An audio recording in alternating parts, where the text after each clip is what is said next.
When she finally pushed open the coffin and saw John's body, the princess still couldn't believe it. The man who let down the whole world, the one who never let her down, was really gone. At that moment regret hit her like a storm. 5 years ago, John was a genius praised across the land. Legends said, whoever had the Qilin could rule the world. Several princes tried to win John's favor, but he chose the least favored princess. Years later, with his help, the woman's status shot up, second only to the king. Unexpectedly, the princess fell for a wandering musician and publicly tried to cancel the royal engagement with John. She wanted to marry the musician. The king knew, with John's backing, the kingdom would stay strong. John's grandfather insisted. The king forced the princess to marry John. From then on, the princess hated John. Just a year after the wedding, the king passed away. When she took the throne, the first thing she did was fire John's grandfather from his position as chancellor. Then she locked John in the cold palace, making him review documents in freezing rooms to secure her reign. He drained himself dry and his time was short. The princess still thought he was faking, playing for sympathy. She ordered the guards to put out the stove and forbade John from making any medicine. The smell of herbs would make the schemer uncomfortable. Then they left, disgust on their faces. The next day,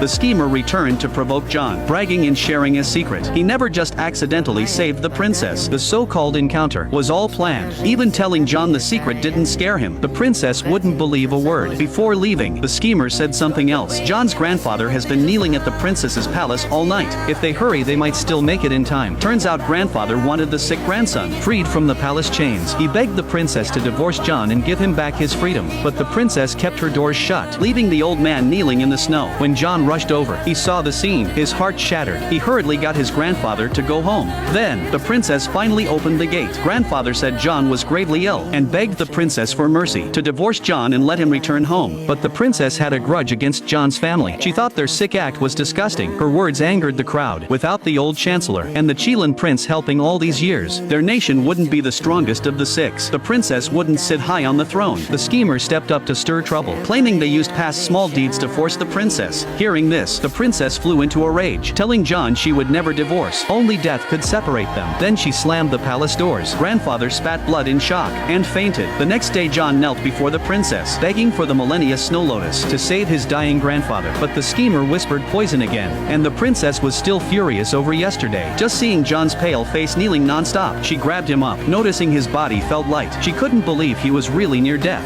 In a huff she made John kneel outside 500 times. Before granting the snow lotus, John started kneeling outside, from sunrise until the last light faded. The princess watched. Seeing his forehead bleeding, she felt a twinge of pity, but her Tsundere pride, still too proud to bow, so she made the schemer deliver the millennia snow lotus. Meanwhile John had finished kneeling 500 times. Just when he thought he could finally get it, the schemer lied on purpose, saying the princess had ordered she would rather destroy the lotus than give it to him. Then he crushed it to dust. When John got home, grandfather had already passed away. Now it was just him and his sister. On the day of grandfather's funeral, the princess came with the schemer to pay respects, but John, full of anger, stopped her, saying her status was too high. How could a commoner like his grandfather accept her gifts? The princess, proud as ever, now on the throne, in a huff, threw the offerings away and left. The next day a servant reported the princess had fired John's brother-in-law. The in-laws thought John had angered the princess, so they kicked his sister out of the house. When John arrived, his sister was nearly frozen to death. Even worse, his pregnant sister had been beaten and lost the baby. Her life was hanging by a thread. Her child was gone. Their family line was doomed. He carried his dying sister to the royal physician and ran into the princess' carriage. He rushed to the speeding carriage, thinking she was his family's last hope. He wanted the prince's help just this once. The carriage stopped in front of him. The princess asked what had happened. The coachman said the prince consort had stopped the carriage, but the princess was worried about the schemer's nearly healed wound. She told the coachman to leave and fetch the royal physician, and just like that, John missed the last chance to save his sister. When he returned, she was gone forever. Overcome with grief, he spat blood, losing 2 loved ones in 3 days. His hair turned white overnight. He wrote a divorce letter.